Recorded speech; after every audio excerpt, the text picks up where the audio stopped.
না, তোরা চারজন এখানে খাড়াই থাক। ভাই তো কবি বস, ওঠ বস, ওঠ, খারাপ। আমার বাবার কাছে কেউ বিচার দেওয়ার সাহসও করছে। এই পিস্তলের গুলি একদম বুক বরাবর যা পড়বে, একটু ডাইনেও না একটু বায়েও না। ডালিম ভাই, এলাকা থেকে এগুলো সবসময় চলে, এলাকাতে থাকলে এগুলো হতে দিতাম, নষ্ট হয়ে গেছে। যাই হোক, ছবি তুলেছেন আপনি? হ্যাঁ, কালকে এই ছবিগুলোই হবে পত্রিকার হট নিউজ।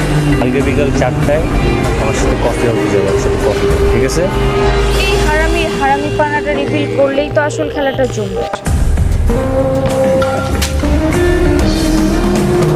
কি ভাবিস কি নিজেকে? হ্যাঁ, কাউন্সিলর ছেলে স্কুল এলাকায় যা ইচ্ছে তাই করবি? এই তোর কত বড় সাহস তুই আমার গায়ে হাত দিস? তবে কিন্তু আমি কি করবি? 12টা বাজে ছেড়ে দেবো। আমি জানি তুই কি করতে পারিস। পিস্তল দেখাইলি কেন? মারবি? গুলি করবি? কর কর গুলি। আর তাই আগে থেকেই ব্যবস্থা করে আসছি। তার মানে তার ছেলে তার অগোচরে এরকম বদমাইশি করে বেড়াচ্ছে, মেয়েদের স্টিচিং করে বেড়াচ্ছে, আর সেইগুলো কিছুই জানে না। হ্যাঁ, প্রত্যেক বাবা মাই জানে যে তার সন্তান হতে কথা ছিল, তো সেখানে তাই জানে।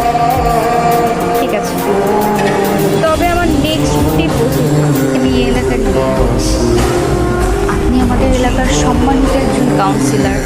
আপনাকে সবাই এত শ্রদ্ধা করে, এত মানে, আপনি সবার এত খোঁজ খবর নেন, আপনার একটা আলাদা মান সম্মান আছে।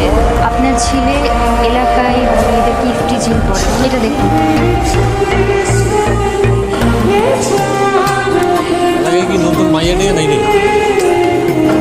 আছে তো ভাই। ভাই ভাই ভাই ভাই ভাই ভাই, নতুন পরি আসছে না বলে একটু দেখি।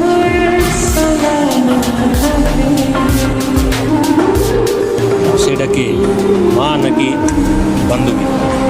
বান্ধবী, আমার থেকে অনেক বেশি সুন্দর।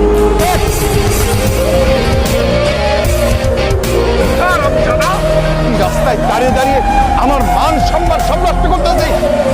সে আমার মেয়েকে বিয়ে করতে চায়, এমনকি কিডন্যাপিং করার হুমকি দিয়েছে। আপনারা কাকে ভোট দিবেন?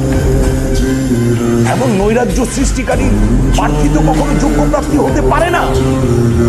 অন্যায়ের প্রতিবাদ চলছে চলবে, অন্যায়ের প্রতিবাদ চলছে চলবে, অন্যায়ের প্রতিবাদ চলছে চলবে। আমি সিকান্দার স্যার মেয়ের জামাই, আমি তার 4 নাম্বার জামাই, কিন্তু আমার কোনো সমস্যা নেই। কিন্তু তানিয়া সে মদ খায়, গাঁজা সেবন করে, তাতেও আমার কোনো সমস্যা নেই। আমি তো সংসার করতেই চাই। যে একমাত্র মেয়ে তানিয়া, সেও সেই ছোট লোককে